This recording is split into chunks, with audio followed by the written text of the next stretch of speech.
Hey, this is Anney. And Samantha. And welcome to Stuff Mom Never Told You, a production of iHeartRadio.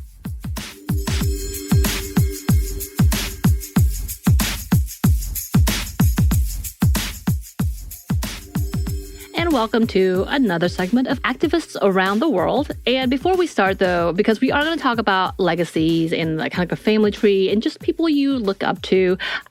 We've talked about legacies before, things that we remember, things we hope to leave behind. But is there something that your mother or someone important in your life who has either given you advice, said something, or did something that you hope to carry not only in your life, but to like pass it on? Yeah. I think I was very, very fortunate that I think I've told this story in brief before on the show, but I won this award when I was in high school. And you were supposed to nominate a teacher who you felt like had really contributed to how you got where you were. And I nominated my third grade teacher. And she was just so sweet about it. And people have told me, like, educators at that young level normally don't get nominated. And she told me that. I was just like, but you had such a big impact on my life. And I had gone up to give this speech, and my dad, who's very sentimental, he was he had a good way with words. He said, because I didn't know what I was going to say. And he was like, you should say she's the architect of your dreams or whatever. Something very sweet and nice and sounded really good. Instead, I went up and told a bunch of jokes about how I probably would have been in jail if not for her and all this stuff. And I got a lot of laughs. But I came down and I talked to her afterwards, and I was kind of embarrassed because I knew it wasn't what my dad wanted or probably what either of my parents wanted. And she just said something so kind that was like, they just want you to be you, and this is very you, and I'm sure that they're very proud of you. And that was one of the reasons I nominated her, was she was somebody who like saw you and like made the extra effort to help you. Because I was extremely shy when I was in third grade, and she like did all of these things to make sure like I felt comfortable. So she was just somebody who like really went that extra step to help you succeed. Right. I love that. Yeah, I think for me, I was actually a teacher as well. Not that, we don't have other advice, but one of the things I just remember, and it was nothing like a short statement, because apparently she has a lot of sayings that I don't remember that people talk about, because she was a significant person. And she was a teacher at my high school. She was a drama teacher. And when I say drama, like she exuded drama in every way. Like she was a presence to behold. But one of the things I really admired about her is that she was able to admit when she was wrong, and she would publicly apologize to whomever she had wronged, essentially. And it wasn't even a big deal. Like I know for me, one time, I think I talked about this before, I was doing Noises Off, and I was a character in that show where she's supposed to wear a suit and be official. And I was like, I don't like skirts. Let me do these pantsuits, because I love the pantsuits. And she's like, I don't know. I came and showed it off, and she was like, okay, you're right. I publicly admit I am wrong. You are right. Because she was fighting me until I finally was able to show her this is what it looks like, and I feel more comfortable this way, especially on stage. I don't want to be wearing a skirt, because I was already going up and down, and I was like, people probably can see things. I don't want that to be seen. Right. But I was able to do that. And she was able to like actually like make sure everybody was with us, and not being like pompous, not being sarcastic. Was like, I want to apologize. Samantha was right, and we want to make sure that I acknowledge that I should have listened to her. Like it was a whole thing. And she would also give out candy as her way of apologizing. Yeah. So I got a pack of M&Ms that day too.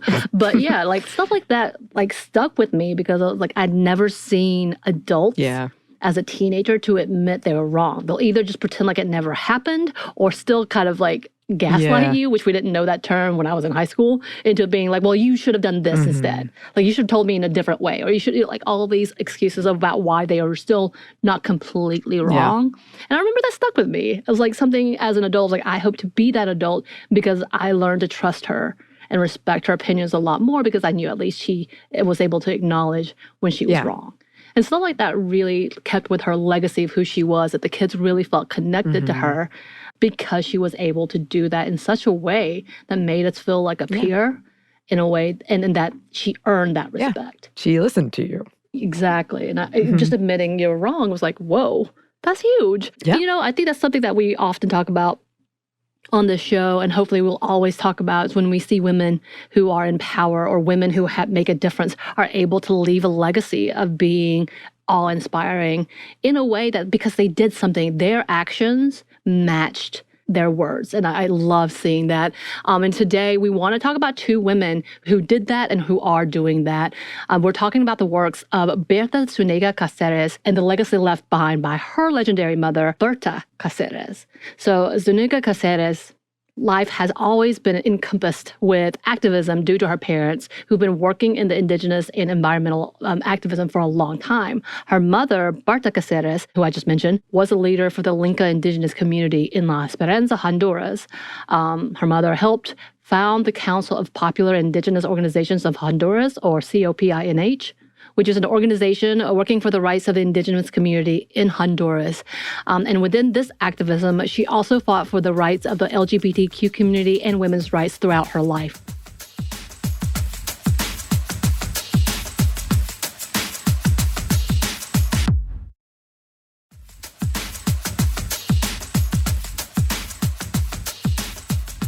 During her activism, Bertha Cacera was able to help bring attention to the damages of big corporations and industries destroying the land. She and her organizations led protests to stop construction and the ruining of the land, which also led to violence as one protest was disrupted due to the Honduran army opening fire on the protesters. And a quick side note, Honduras has been listed as one of the deadliest places in the world for environmental activists as of 2019. Hundreds have been murdered and many activists have been criminalized for their activism.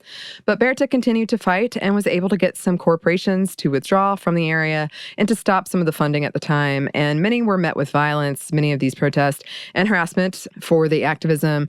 The officials during that time were on the side of the corporations as well. They filed charges against the leaders for, quote, usurpation, coercion, and continued damages against the business that had been constructing a series of hydroelectric dams on the Guadalcarque River. Her activism and her work had put her in danger. She was placed on a list that was deemed as being under threat in 2009 by the Inter-American Commission on Human Rights, or the IACH, but that did not slow her down. Many of her opponents continued to see her as a threat and a force as she worked to continue to protect her land and the people.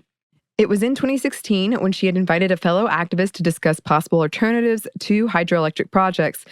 She was murdered in her home, and though she was supposed to have protection due to the threats on her life, they were not with her that day. Right. And just kind of putting a bow at the end of that, they finally did arrest several people from one of the corporations that are still there, I believe, in 2019. And I think as of 2021, they were convicted in being the author of her death. So there has been some justice, but I think it's one of those, is it really justice? And her legacy has been carried on by her daughter, Bertha, who was elected as the new president of the COPINH in 2017. She has continued to fight that her mother had started way back when, working to shut down harmful projects and the continued abuse of the marginalized people and their land in Honduras. Bertha has been working with people all over the globe, trying to bring change within Honduras, including seeking to pass a legislation to suspend military aid in Honduras. The name of the bill was actually called the Bertha Cacera Human Rights in Honduras Act, and this was in the U.S. And though it hasn't passed, and I'm not really sure if it's dead on the floor or what's going on, it was reintroduced from the original time, which happened in 2017. It was reintroduced in 2019. But the fact they were able to get 47 House representatives to back it, put their names on the bill, does show the need for deeper research at the detriment of the U.S. military's interference in Latin America. We have to call out the fact that Hillary Clinton was a part of this and did not help during these violent times, and still things are still being disruptive, and the indigenous people are still endangered today. As in fact, Bertha said today, we have to keep holding U.S. investment companies accountable, as well as the role that country plays in Honduras' current situation. Many brave people here continue to defend the territories, the rights of communities, and nature in order to have dignity, but we need other people to support us and be clear of the situation in order to change it. And I think that's a big conversation. And as y'all have noticed, as I've noticed, the more research we do when it comes to activism all around the world, we can't ignore the bigger play of who is financially helping and who is financially holding people back, who is assisting when they shouldn't be, and how we should be holding our own accountable for the damages happening all over the world. And I think it's important that we continue to speak on that. And like her mother, she too has been deemed a threat. There's been some assaults on her as well as threats, actual attacks on her and her people by the corporations and people around her. And she's been harassed and even threatened by those who oppose her work. And when she was asked how she continues to be motivated, she said, "It is the need to dignify ourselves as a people. With so many people being murdered, I believe we are a country that deserves justice, and we have to fight to live differently. We dream of a tranquility everyone wants, with justice and truth as tenets of our struggle.